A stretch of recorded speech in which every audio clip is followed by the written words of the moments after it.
La Tour des Scouts, elle vient à l'origine de discussions sur des forums, des mailing lists à l'époque, on parle de 2000. Quelques jours après le nouvel an 2001, est venue l'initiative de créer un site au service de tous les scouts, entre plusieurs chefs scouts.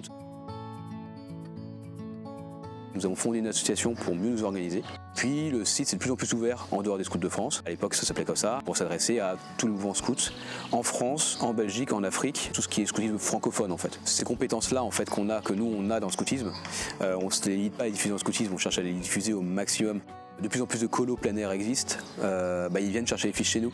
Et je trouve ça pertinent de se dire que cette proposition-là, elle sert aussi à d'autres programmes et d'autres spiritualités et d'autres visions du monde.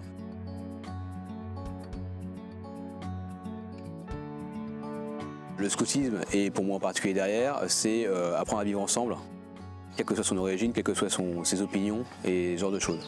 Et du coup, s'installer ensemble, faire communauté ensemble, dans un endroit perdu au fin fond de la Pampa, sans réseau, quoi que ce soit, sans tous ces trucs-là, ça fait pas mal sens sur ce vivre ensemble. On voit aussi dans notre époque l'enjeu du vivre ensemble. On se dit que si tous les jeunes vivaient ensemble, ça serait peut-être mieux.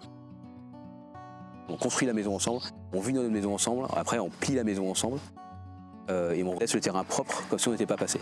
Il y a un enjeu aujourd'hui à se dire que juste camper dans la nature, ça ne décide pas des grandes compétences, des grands trucs. Et pour autant on vit des activités très fortes avec des souvenirs impérissables. On se dit que c'est quand même pas mal.